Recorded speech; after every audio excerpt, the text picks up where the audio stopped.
주옵소서. 예수님의 이름으로 간절히 기도드립니다. 아멘. 자, 오늘 우리가 아주 중요한 본문인데 네 구절밖에 되지 않지만은 원리적으로 보면 굉장히 중요한 본문이 아닐 수가 없습니다. 하나님이 나와 함께 하신다라고 하는 것을 우리가 알고자 할 때에 그런 영적인 감각을 가지고 하나님 나와 함께 하시는구나, 그런 걸 우리가 생활 속에서 삶 속에서 실감하면서 신앙생활을 하는 사람이 몇 사람이나 될까요? 하나님 계시는구나, 하나님 살아계시는구나, 하나님 나와 함께 하시는구나, 이런 걸 실감하면서 신앙생활하는 사람들은 얼마나 될까요?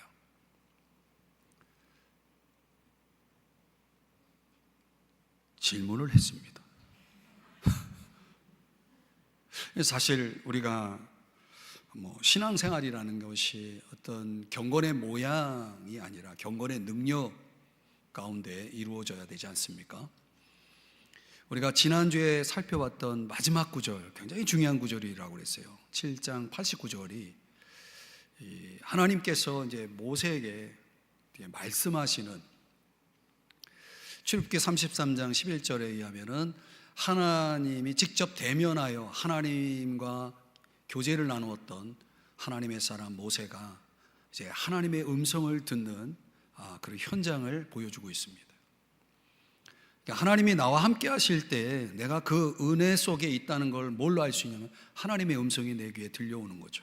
이 육신의 귀가 아니라 우리의 영적인 귀에 하나님의 음성이 들려오는 거죠. 그것이 오늘 이 시간 예배 가운데도 있을 수 있지만 개인적으로 내 일상 속에서 하나님의 음성을 들을 수 있습니다. 어떤 신비주의를 추구하라는 것이 아닙니다. 이미 완성된 계시 성경 66권 안에서 하나님이 내게 주신 말씀들이 축적이 되면 우리가 생활 속에서 그 말씀에 대한 깨달음을 통해서 기록된 성경 말씀인 로고스가 설교자의 입술을 통해 선포된 캐리그마가 되면 성령이 역사하셔서 그 속에서 레마, 깨달음의 말씀을 주셔서 그 말씀을 가지고 하나님의 말씀, 성령의 검을 가지고 우리가 매일매일을 승리하면서 살아갈 수 있는 거거든요. 제가 주일에 말씀드렸잖아요. 성령의 검, 하나님의 전신갑주 가운데 공격무기는 이 성령의 검 하나밖에 없다.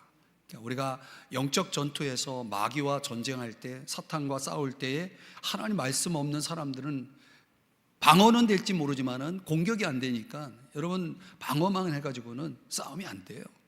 적을 확실하게 제압을 할 수 있어야 되거든요. 그런데 마귀가 꼼짝 못하는 게 뭐예요? 말씀이죠.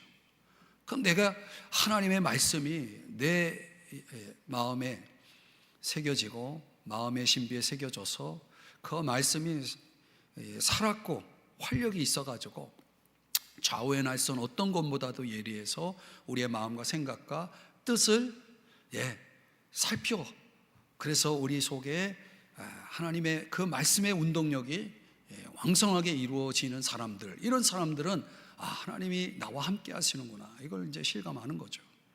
그러니까 하나님의 임재가, 하나님이 나와 함께 하심의 그런 사인이 뭐냐면 하나님 음성을 듣는 겁니다. 그 말씀을 통해서, 말씀 가운데서 하나님의 음성을 듣는 거죠. 두 번째가 뭐냐면 빛입니다. 그래서 오늘 7장 89절에 말씀이 나오고 그리고 8장 1절에서 4절까지 빛이 나오는 겁니다. 그러니까 말씀이 있는 곳에는 항상 뭐가 함께 역사하냐면 빛이 역사하는 겁니다. 빛이. 자, 그 빛을 오늘 여러분들에게 좀 풀어 드리려고 하는데, 그 빛을 드러내는 게 뭐냐? 등불이라고 오늘 본문에 말씀하고 있죠. 성막에 등대 또는 등잔, 등잔대 이렇게 표현하고 있는데, 자, 그래서 오늘 이 등불에 대한 내용들을 우리가 등불을 켤 때 제목으로 오늘 본문 말씀 2절에 나와 있는 그 내용을 설교 제목으로 삼았습니다. 등불을 켤 때 언제입니까? 자, 이것을 깨달으려면 먼저 등불의 근원을 우리가 살펴봐야 되겠습니다. 4절 말씀 같이 우리 한번 보시면은요, 그 부분에 모세가 여호와께서 자기에게 보이신 양식을 따라 이 등잔대를 만들었더라. 자, 이 등불의 근원을 추적하려고 하다 보니까 이 등잔대가 이제 등불을 밝히는 거 아닙니까? 그 등잔대가 어떻게 제작되었느냐, 그 제작법이 어떤 것이냐라고 봤을 때 이 본문에서는 보이신 양식을 따라, 이게 이제 힌트거든요. 이 양식이라는 단어가 참 중요한 단어입니다. 영어로는 패턴이라고 하는 단어인데 이 원어로는 타보니트라고 하는 단어입니다. 이게 무슨 뜻이냐면 모형이라는 뜻이에요. 모형. 원형에 대한 어떤 그 모사품이라고 이렇게 풀이를 할 수가 있겠죠.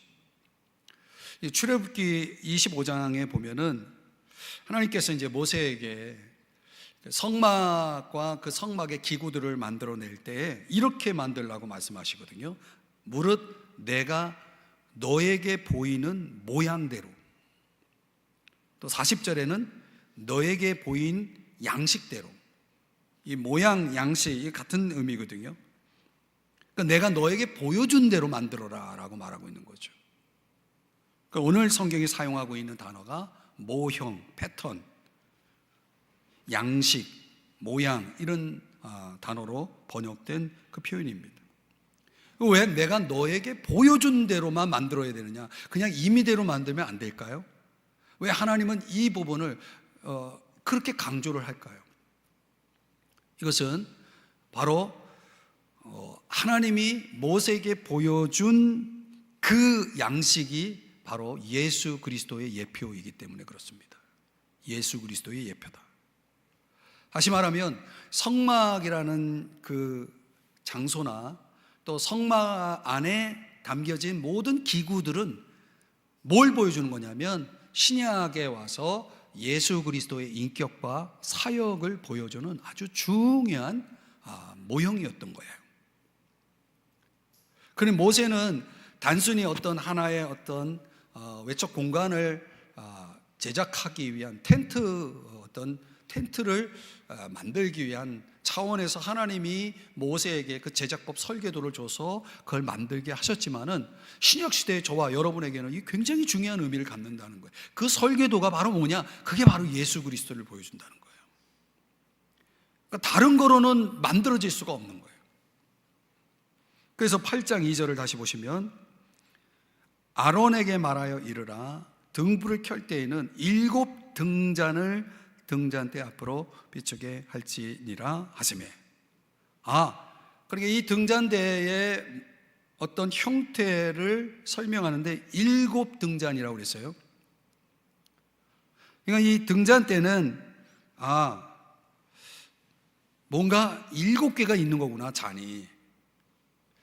그러면 대충 여러분에게 그림을 제가 보여드리지 못하지만은 양쪽 가지에 3개씩 해서 6개가 있고 7 등잔이니까 하나의 등잔이 더 있겠죠. 그 중심을 잡고 있는 줄기 등잔이 있는 거예요.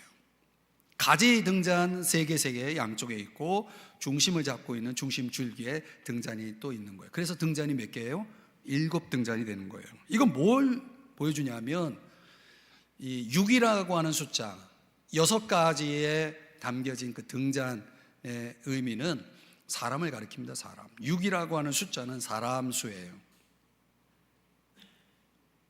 1이라는 숫자는 당연히 한 분이신 하나님을 가리키죠. 6 더하기 1은 몇이죠? 네, 아주 유치한 질문을 던졌어요. 이 사람은 하나님이 플러스 돼야 7이 될 수 있는 거예요. 7은 성경에서 뭐라고 그래요? 완전수라고 그러죠.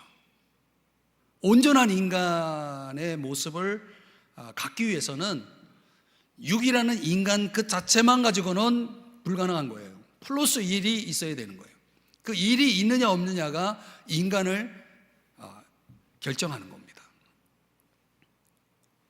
그래서 어거스틴이 한 말이지만 내가 주님 안에 돌아가시기까지는 나는 결코 내 영혼의 평안함을 얻을 수 없었다 이런 간증을 하죠.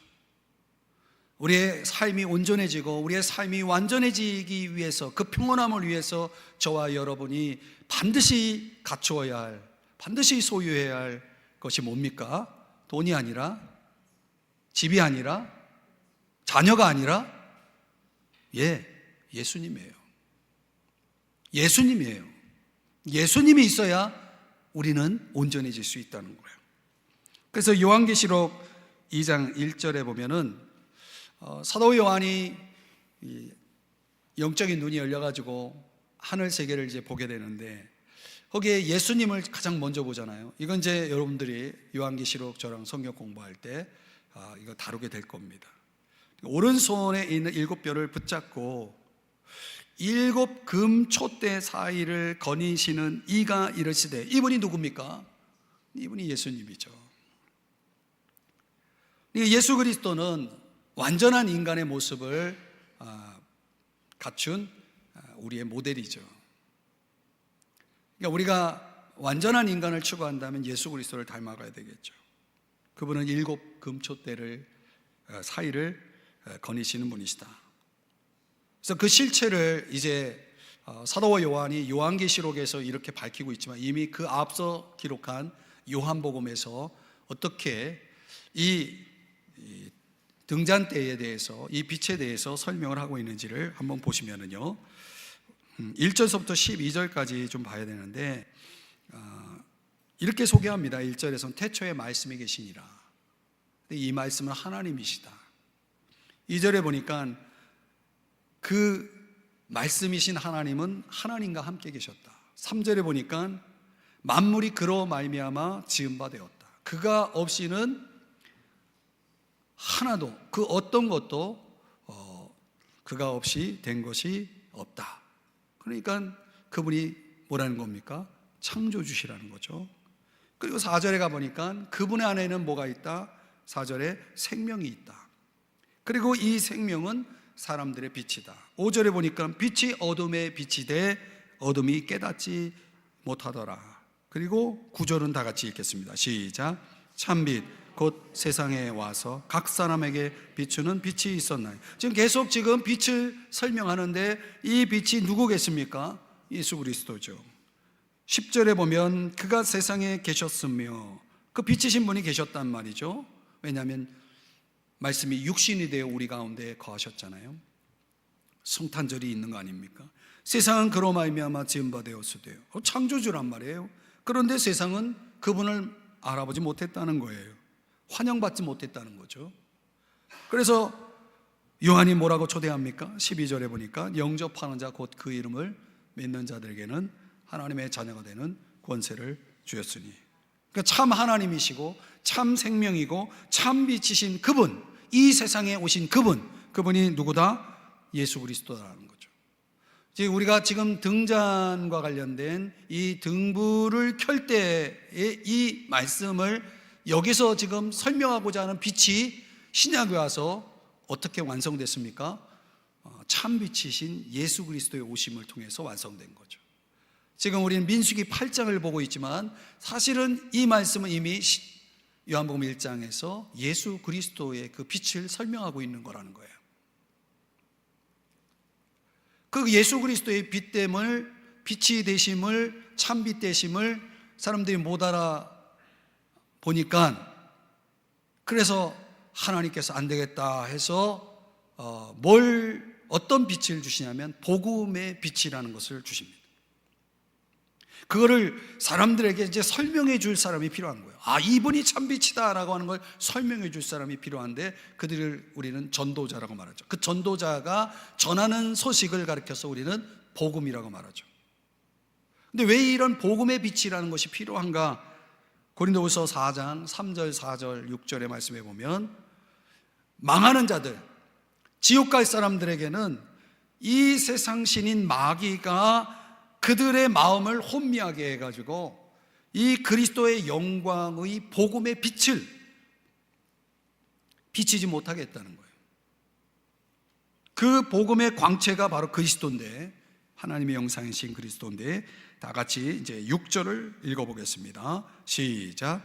어두운 데 빛이 비치라 말씀하셨던 그 하나님께서 예수 그리스도의 얼굴에 있는 하나님의 영광을 아는 빛을 우리 마음에 비추셨느니라. 그러니까 이 복음의 빛이 있어야만이 예수 그리스도의 얼굴에 있는 하나님의 영광을 아는 빛이 임하는 거예요. 그 예수 그리스도 그분에게 뭐가 있어요? 하나님의 영광이 있는 거예요. 그분이 하나님이시기 때문에.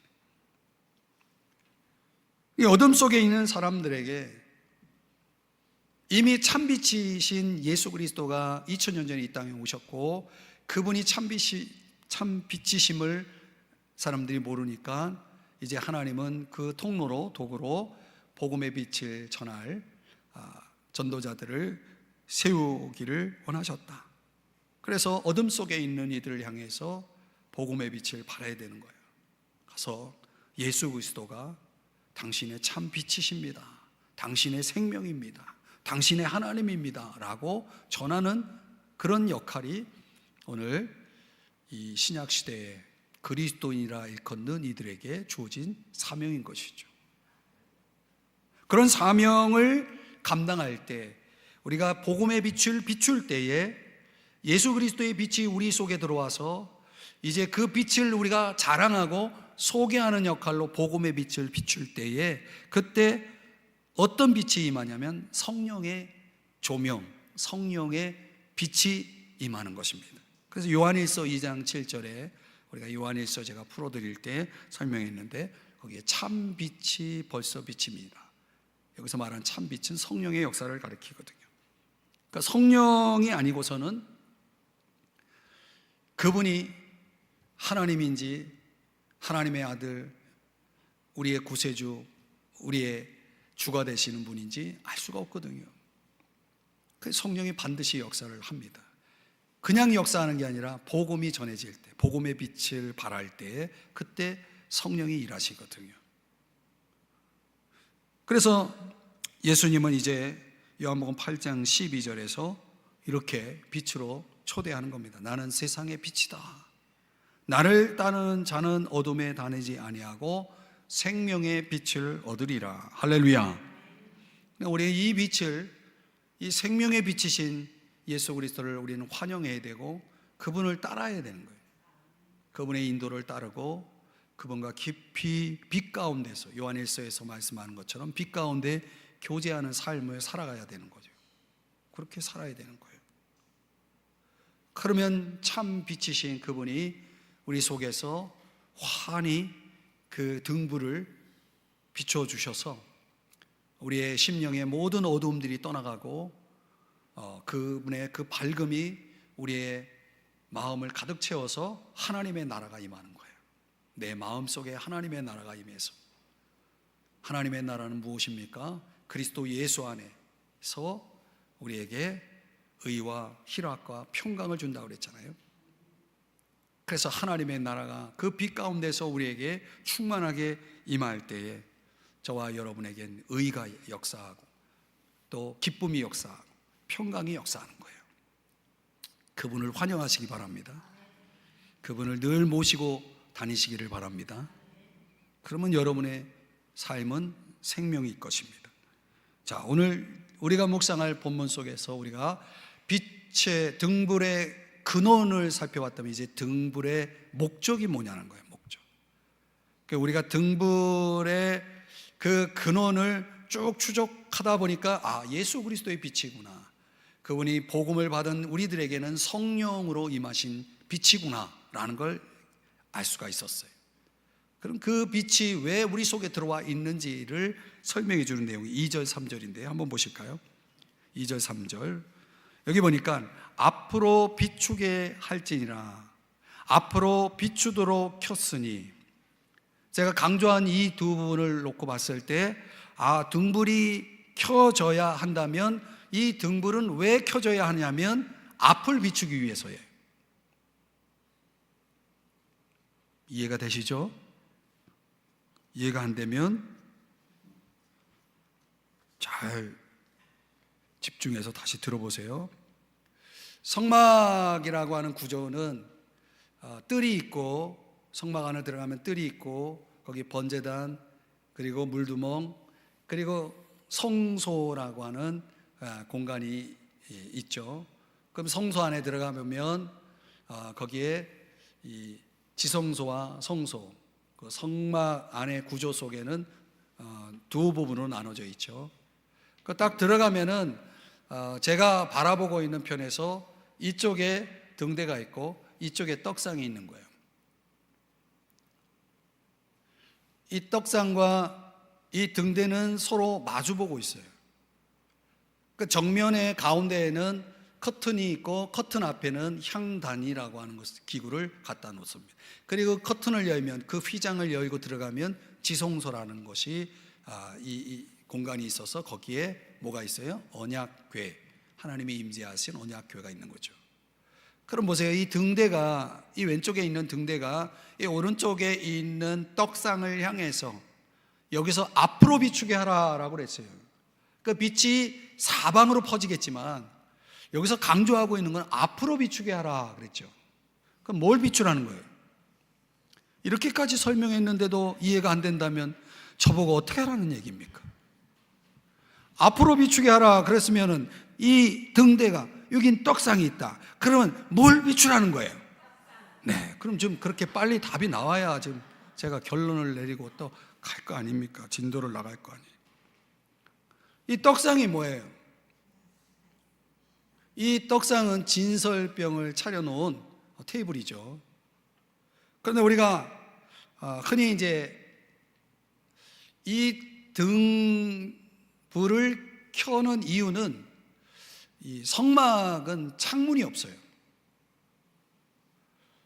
대낮에도 이 성막에 창문이 없다라고 했을 때 완벽하게 차단된 그 성막 안으로 들어가면 캄캄할 수밖에 없죠. 그럼 제사장이 제사의 일을 완수하기 위해서는 뭐 보여야 될 거 아니에요. 그러니까 이 등불을 켜는 이유는 이 제사장이 제사의 일을 완수하기 위해서 그 내부 구조가 잘 보일 수 있도록 환하게 비추는 1차적인 목적이 있지만은, 이상하게 하나님은 앞으로 비추게 하라라고 하는 이 부분을 강조한 측면으로 볼 때에 이 떡상에 뭔가 초점을 맞추고 있다는 것을 알 수가 있어요. 그러면 이 등대는 이 떡상을 왜 비추어야만 하느냐? 우리가 요한복음 6장으로 와보면 예수님께서 나는 뭐다라고 선언하시잖아요. 나는 생명의 떡이다 라고 말씀하시죠. 그 이 떡상에 진설된 12개의 떡은 각 지파를 상징하는, 그야말로 이스라엘 백성들을 상징하는 떡 12개의 진설, 6개씩 2열로 진설을 하게 되지만, 그 떡 근본인 떡 자체의 신분은 바로 예수 그리스도거든요. 이 등대는 예수 그리스도를 비추게, 그 비춤을 목적으로 해서 만들어졌다는 것을 알 수가 있습니다. 이 등대, 조금 아까 제가 설명했지만은 이 등대는 결국 신약의 우리들에게는 성령의 빛으로 우리 속에 들어와 계신 분이에요. 그 성령의 빛은 항상 비추게 돼 있냐면 앞을 비추게 하라. 뭘 비추는 겁니까? 예수 그리스도를 비추게 하기 위해서 성령의 빛이 우리 속에 들어온 거예요. 깨달으시기 바랍니다. 성령의 도움이 없이는 그 누구도 그리스도를 밝히 알 수가 없고 만날 수도 없는 것입니다. 그래서 스가랴 4장 6절에도 오직 나의 영으로 되느니라 그랬어요. 어떤 방법으로도 이 성령이 아니고서는 불가능하다는 것을 강조하고 있는 것입니다. 근데 우리가 성령을 제쳐놓고 예수 그리스도를 알고자 덤벼든다면 그건 무모한 짓이죠. 무한 도전이 아니라 무모한 도전입니다. 불가능합니다. 그래서 대제사장 아론은 그의 등대의 등불빛을 앞으로 비추게 하는데 굉장히 신경을 써야 했고, 그러면 예수 그리스도를 비춘다는 것은 이 등불의 방향성이 계시적인 의미를 갖는다는 걸 알 수 있어요. 예수 그리스도를 드러내기 위한 계시적 의미다. 그런데 그 떡상 위에 얹어져 있는 떡 12개는 이스라엘 백성을 의미해요. 하나님의 백성을 의미하거든요. 그럼 이 성령의 빛이라고 할 때 이것을 우리가 적용한다면 이 12개의 떡, 하나님의 백성을 비추는 이유는 뭐냐? 하나님의 빛이 그들 위에 비출 때에 그건 뭘 의미하느냐라고 하는 거죠. 그것은 바로 그 백성 가운데 하나님의 영광이 임해 있음을 보여주는 거다는 거죠. 하나님의 영광, 하나님의 임재를 나타내는 상징인 거죠. 그럼 하나님의 영광, 하나님의 임재가 그 떡상 위에 얹어진 이스라엘 백성들, 하나님의 백성들에 비춰질 때에 그것은 뭘 의미하냐면 그분의 영광, 그분의 임재를 상징하기도 하면서 동시에 하나님께서 그들을 뭐하고 계시다? 보고 계시다. 보고 계시다. 지키고 계시다 라고 하는 의미죠.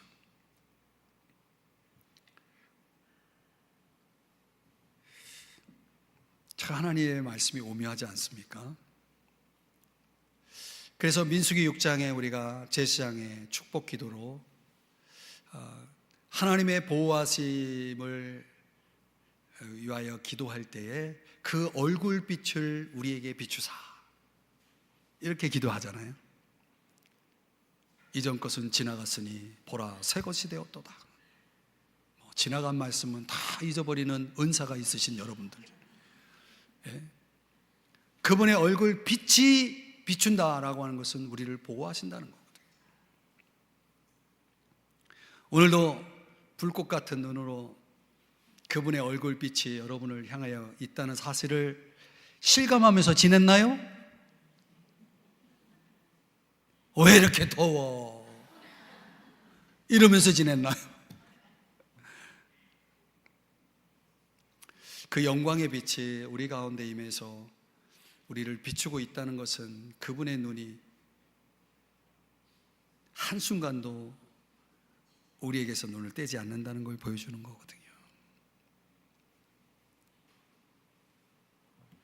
그래서 이걸 우리가 적용한다면 이제 우리는 그 은혜의 빛을 날마다 구해야 되는 거죠. 그 빛이 있어야 예수 그리스도를 알고 그 빛이 있어야 우리는 보호를 받고 그분과 함께 동행할 수 있는 거예요. 그래서 에베소 1장 17절에 바울이 에베소 교회를 위해 기도할 때 뭐라고 기도합니까?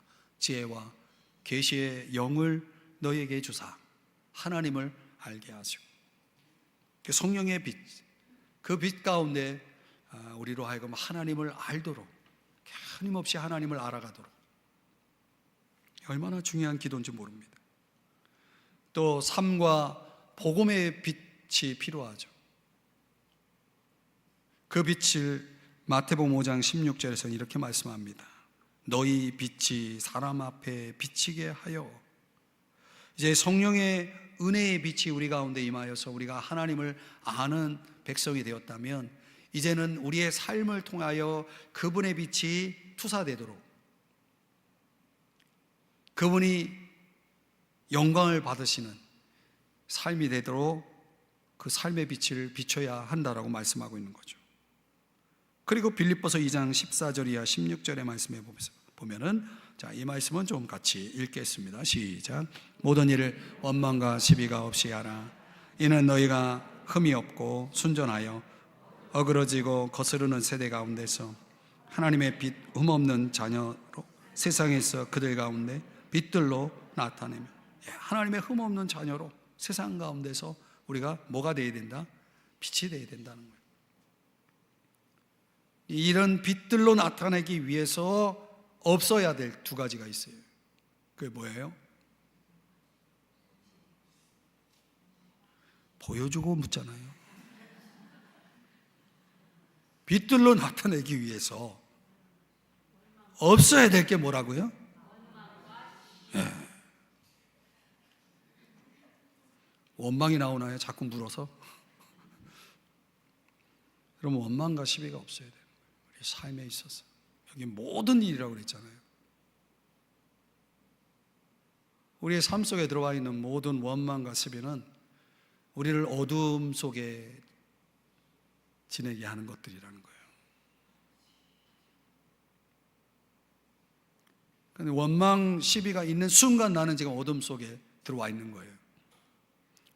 하나님의 흠없는 자녀들의 특징이 뭡니까? 빛들이어야 된다는 거죠. 빛의 자녀들이죠. 에베소에 말씀하는 것처럼.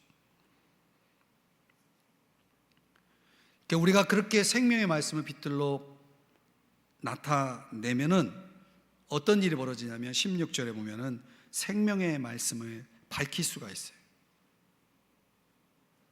그러니까 우리 속에 들어와 있는 그 말씀의 빛이 성령을 통하여 투사될 때에 그 생명의 말씀이 밝히 드러나. 아, 저게 말씀이구나. 저렇게 사는 게 말씀이구나. 이런 게 밝혀지면은 훗날 그리스도 예수 앞에 우리가 섰을 때 뭐가 있어요? 자랑할 것이 있게 되는 겁니다. 자랑할 것이 있는 삶. 앞으로 비추게 하라라고 하는 이 방향성을 지금 설명하면서 이 등불의 목적이 뭐냐? 그럼 비추는 거예요. 그렇다면 오늘 등불의 그 근원이신 예수 그리스도의 빛이, 복음의 빛이, 성령의 빛이 우리 속에 들어와 있다면 당연히 우리는 비춰야 되는 거예요. 앞으로 비춰야 되는 거예요. 그 비출 때 뭐가 있어야 돼요? 성령의 지혜와 계시의 영, 성령이 있어야 되고 삶이 있어야 되고 복음이 있어야 되는 거예요. 특별히 여기서 뭘 밝히고 있냐면 삶에 대해서 강조하고 있는 거죠. 자, 마지막으로 세 번째는 등불의 관리인데요. 2절 3절을 다시 보면은 아론에게 말하여 이르라. 이렇게 이제 모세에게 하나님이 명령하셨고 3절에 보니까 아론이 그리하여 순종했다는 얘기죠. 아론에게 말하여 이르라. 이거는 똑같은 단어를 두 번 사용했다는 거예요. 히브리적인 용법에 의하면 이건 강조할 때 이렇게 표현하거든요. 이 얼마나 중요한지를 설명해 주는 거예요. 뭐가 중요하냐? 이거를 계속 비춰야 된다는 거예요. 그러니까 아론은 어떤 책임이 있냐면 밤이고 낮이고 불문하고 항상 이 등불이 켜져 있어야 된다는 거예요. 하루 24시간 이 등불은 꺼지면 안 되는 거예요. 그러니까 어떻든 잠자고 있는 동안 잠시 밤이 돼서 아론이 잠을 자는 동안에도 성막 안에 이 등대는 등불을 밝히고 있어야 된다는 거죠. 그래서 출애굽기 27장 20절에 뭐라고 말씀합니까? 끊이지 않게 등불을 켜라. 끊이지 않게 하라. 항상 켜야 된다는 거예요. 항상 켜지 않으면 어떻게 되는지 사무엘상 엘리 제사장의 이야기 속에서 그런 말씀이 나와요. 한번 볼까요? 사무엘상에 보면 아이 사무엘이 엘리 앞에서 여호와를 섬길 때 여호와의 말씀이 희귀하여 이상이 흔히 보이지 않았더라. 자, 말씀의 귀가 지금 문제가 생겼어요. 귀만 문제가 생긴 게 아니라 2절 보니까 엘리의 눈이 점점 어두워가서, 물론 노년의 어떤 노안으로 인해서 눈이 흐려졌다라고 볼 수도 있겠지만 이건 영적인 의미가 있어요. 엘리는 제사장, 그 당시에 모든 제사를 주관하는 최고 책임자거든요. 그의 눈이 점점 어두워졌다. 이거 심각한 거거든요. 그런데 성막 안에 있는, 성전 안에 있는 등대의 등불은 아직 꺼지지 아니하였으며, 자, 여기에 아주 뉘앙스가 아직 꺼지지 아니하였으며 라고 하는 이 표현은 무슨 얘기냐면 거의 꺼질 지경에 왔다, 이런 뜻이거든요. 결과적으로는 어떻게 됐습니까? 말씀이 희귀하고 눈이 어두워진 이 상황에서 하나님의 등불은 거의 꺼져 가고 있었다. 그래서 4장 22절에 사무엘상에 보면은 영광이 떠났다 라고 말합니다. 이가봇, 한 여인의 탄식이죠. 영광이 떠났다는 것은 에스겔 표현에 의하면 등불이 꺼졌다는 얘기예요. 성전문을 닫았다는 얘기예요. 등불이 꺼졌다라고 하는 것은 하나님의 영광이 떠났다는 것, 하나님의 그 얼굴의 빛, 은혜의 빛, 보호의 빛, 축복의 빛이 떠났다라고 얘기하는 거거든요. 그래서 사도 바울은 데살로니가전서 5장 19절에서 이 부분을 생각하면서 이렇게 강조를 하는 거예요. 다 같이 시작. 성령을 소멸하지 말며. 다시 말하면 등불을 끄지 말라는 거예요. 우리가 예수 그리스도를 주님으로 영접하죠. 그때 우리가 성령의 빛이 우리 속에 들어오죠. 그래서 우리가 성령과 함께 주님과 동행하는 삶을 시작하다가 어느 순간 그 성령의 등불이 점점 희미해지다가 꺼져버리는 그런 지경에 이르는 사람들이 있다는 거죠. 아주 많이. 왜 그 등불이 꺼질까요? 주의 말씀은 내 발의 등이요 내 길의 빛이니이다 라고 말씀하시는데, 하나님 말씀에 자꾸 불순종하니까, 말씀대로 살지 않으니까, 하나님과의 언약 관계 속에서 하나님과의 관계가 소홀해지고 교제가 끊어지고 하나님의 음성이 희미해지고, 그러면 다 꺼져버리는 거예요. 꺼져버렸는데 문제는 이거예요. 이게 심각한 거예요. 뭐가 심각하냐? 꺼졌는데 자기는 꺼지지 않았다라고 착각하면서 사는 거예요. 그게 누구예요? 삼손이죠. 삼손이 사사기 16장 20절에 뭐라고 말씀합니까? 여호와께서 이미 자기를 떠나신 줄을 깨닫지 못하였더라. 영광이 떠났는데, 등불이 꺼졌는데 그걸 깨닫지 못하고 있는 거예요. 오늘날 삼손과 같은 사람이 얼마나 많아요. 자기는 아직도 믿음이 있다라고 얘기하고, 자기는 아직도 하나님이 함께하고 있다라고 생각하는데 착각 아닐까요? 물론 착각은 자유죠. 여러분, 신앙생활에서 손줄로 생각하는 자는 뭘 조심해요?